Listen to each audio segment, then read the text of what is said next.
Hi student, good morning to all of you. Welcome back. I am GS Dhoni and your YouTube channel name GS Dhoni English Classes. हमने पिछला class में gender के बारे में देखे थे कि जेंडर आखिर होता क्या है, और जेंडर के बाद हम लोग पार्ट फर्स्ट में देखे थे रूल्स ऑफ जेंडर, यानी कि जेंडर का क्या नियम है जो मस्कुलिन से फेमिनाइन बनाया जाता है उसके बारे में। ये तमाम चीज़ें हम लोग ने पिछले क्लास में डिस्कस कर चुके थे, और पिछले क्लास में हम लोग उसका आपका जेंडर का जो रूल था वह दो हम लोग रूल देख चुके थे। फर्स्ट रूल था जो कुछ आपका पूर्णतः नए शब्द का प्रयोग होता है जो मस्कुलिन से फेमिनाइन बनाया जाता है। जैसे बॉय था तो आपने बनाया था गर्ल, है ना। आपका सन था तो बनाया था डॉटर, फादर तो आप बनाए थे आपका मदर। तो आपके जो तमाम चीज़ें था जो कुछ नए शब्दों का पूर्णतः परिवर्तन हुआ था। उसके बाद हम लोग जो सेकंड रूल देखे थे कि कुछ शब्दों में ई डबल ए जोड़कर मस्कुलिन से फेमिनाइन जेंडर बनाया जाता है। जैसे हमने गॉड था तो गॉड को आपको बताया था कि गॉड मतलब होता है देवता, लेकिन जैसे इसको गॉड को आपका यहाँ पर मस्कुलिन से फेमिनाइन बनाते हैं तो डी आता है गॉडेस। ये आपका एक्सेप्शन में है, ये आपका एक्सेप्शन में है जिसको हम लोग अपवाद में करते हैं, है ना। गॉड के गॉडेस हो जाता है ना। गॉडेस यानी कि आपका देवी, इस गॉड का मतलब होता है देवता और गॉडेस आता है तो इसका मीन्स होता है आपका देवी। गॉडेस मीन्स होता है आपका देवी। ये आपका फर्स्ट और सेकंड रूल हम लोग देख चुके थे, है ना। इसके बाद हम लोग सेकंड जो आपके पास रूल था ये देख चुके थे। अब हम लोग रूल नंबर थर्ड को देखेंगे कि आखिर रूल नंबर थर्ड आखिर है क्या। तो इसमें आपको बोला गया कि कुछ शब्दों को अंतिम जो वॉवेल होता है उसको निकालने के बाद, अंतिम वॉवेल को निकालने के बाद उसमें अंत में ई डबल एस जोड़कर मस्कुलिन से फेमिनाइन जेंडर बनाया जाता है ना। ई डबल ए जोड़कर, जैसे अब आप लोग को पता होना चाहिए कि आखिर इसमें बोला गया है कि कुछ शब्दों को अंतिम वॉवेल, आपको पता होना चाहिए कि आखिर वॉवेल है क्या, है ना। आपको पता होगा कि टोटल जो अल्फ़ाबेट होते हैं इंग्लिश अल्फ़ाबेट में हमने आपको बताया था कि 26 लेटर होते हैं। आपको हम बताए थे कि आपका जो ABCD जो होता है जिसको अल्फ़ाबेट कहते हैं, वर्णमाला कहते हैं, तो उसका 26 लेटर होता है ना। 26 लेटर में आपका बताए थे कि एक कैपिटल लेटर एक स्मॉल लेटर लिखा था, रिटर्न्स के आधार पर बताए थे। उसका हमने बताया था कि आपका जो अल्फ़ाबेट है आपका दो पार्ट में है, एक आपका वॉवेल है और सेकंड आपका कॉन्सोनेंट है। लेटर में आपका दो पार्ट है, एक वॉवेल है और एक आपका है कॉन्सोनेंट है। तो आपको बताए थे कि वॉवेल की संख्या 5 होती है ना। अब बाकी जो आपका कॉन्सोनेंट होता है उसकी संख्या 21 होता है, 21 होता है। बहुत लोग इसका 19 बोलते हैं कि सर एक सेमी वॉवेल होता है W और Y। बहुत लोग होता है कि सेमी वॉवेल होते हैं जिसका संख्या 2 होते हैं, है ना।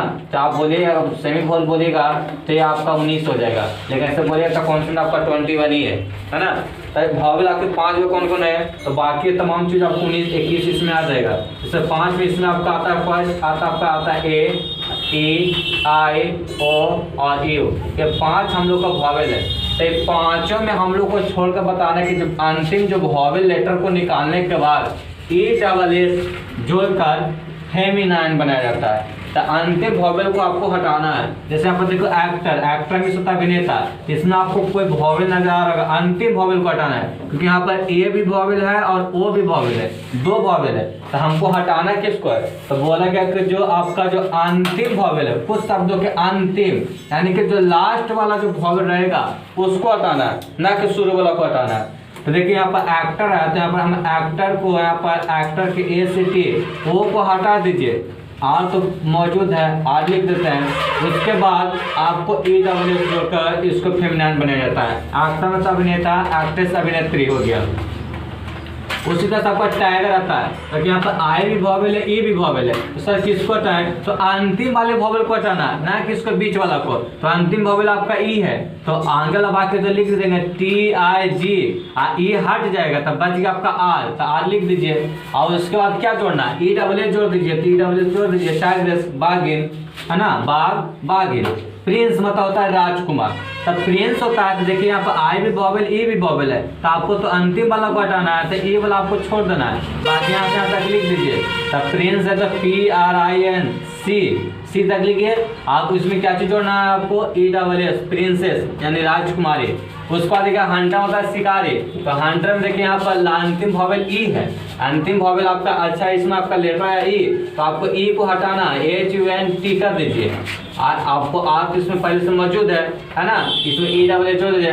हंट्रेस शिकारी है ना, नेग्रो मतलब होता है हबसे, तो इसमें अंतिम वॉवेल आपका देखिए ओ आ गया, यहाँ पर नेग्रो को यहाँ पर आप नेग्रेस कर दीजिए, हबसिन है ना। ये तमाम चीजें हम लोग आपका अंतिम वॉवेल को हटाने के बाद देखते हैं कि जो अंतिम जो वॉवेल है वो जब हटाते हैं और उसमें ई डबल एस जोड़कर मस्कुलिन से फेमिनाइन बनाया जाता है।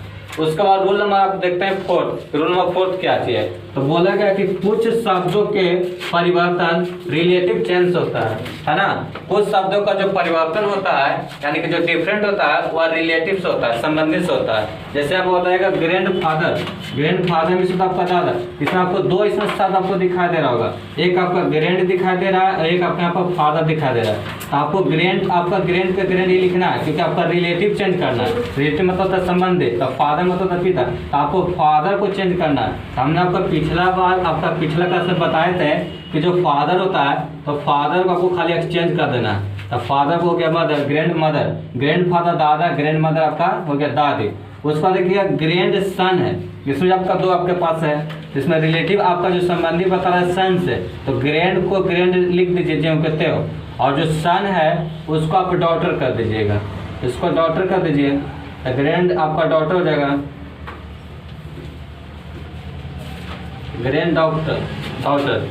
और जब ग्रैंड डॉटर था तो ये आपका ग्रैंडसन होता है, आपका पोता, ग्रैंड डॉटर में से आपका पोती। उसका देखिएगा father in law, father in law का मतलब होता है आपका ससुर, फादर इन लॉ। तो आपको इसमें मेन शब्द आपको फादर है, इन लॉ का आपका जम करते हुए, तो फादर को आपको क्या करना है, इसमें फादर को एक्सचेंज करना है मदर में, बाकी इन लॉ है तो इन लॉ जोड़ दीजिए यानी कि ससुर है ना, तो आपका यहाँ पर आपका आ जाएगा, यहाँ पर आपका सासू माँ, सासू माँ होता है, ससुर सासू माँ आपका आ गया। उसका देखिए स्टेप ऑफ फादर है, तो स्टेप फादर का आपका स्टेप तो जो कहते हैं उसको छोड़ देंगे, और स्टेप फादर में तो सौतेला पिता होता है, तो स्टेप है तो स्टेप लिख दे। और जैसे फादर है तो हमको रिलेटिव चेंज करना, मतलब संबंधित से चेंज करना है। तो फादर का भी बताए क्या चीज होता है जी, मदर, तो फादर के यहाँ पर हम मदर लिख देंगे। ही गोट, ही गोट मतलब होता है बकरा, तो जहाँ पर ही मतलब पुरुष के लिए आता है, आप लोग भी जानते होंगे, तो ही मतलब तो सी मतलब स्त्री के लिए, ही के सी कर दीजिए, और बाकी बचे क्या चीज़ गोट, तो लिख दीजिए सी गोट। ही गोट मतलब बकरा और सी गोट मतलब बकरे, ये हुआ। उसके बाद देखिएगा पी कॉक, देखिए यहाँ पर आपको दो शब्द है, ये पी और है कॉक। पी मतलब मटर और कॉक मतलब हो गया आपका कुछ चीज़ मुर्गा। तो आपको देखिएगा जब दोनों को मिलाते हैं तो पीकॉक मतलब हो गया आपका मोर, इसका तो अलग होगा। तो आपको क्या करना है, एक्सचेंज करना है। जैसे आपका पीकॉक आया तो आप पहले पी के लिख दीजिए, अब आप बताए कॉक को तो बताए थे, कॉक मतलब मुर्गा है ना, तो मुर्गा तो मुर्गी होता है, तो मुर्गी की क्या चीज होता है जी, हेन, तो मुर्गी के हेन है यहाँ पर पी हेन करे, पी कॉक है तो काम हो जाएगा पी हेन। देखिए दोनों में एक्सचेंज हुआ, दोनों जगह एक्सचेंज होता है तो इसमें कुछ रिलेटिव चेंज होता है ना। हम लोग अपना जो रूल था आपका पार्ट सेकंड में आपका रूल था कि कुछ शब्दों में अंतिम वॉवेल को हटाना है और कुछ जो शब्द है उसका परिवर्तन रिलेटिव चेंज होता है ना। उसके बाद हम लोग ये आपका ओवर हो चुका है। इसके बाद फिर हम लोग अगले क्लास में मिलेंगे। आज के लिए इतना ही, फिर हम लोग एक नए क्लास में नए जोश के साथ आएंगे है ना। All the best, next again all the best.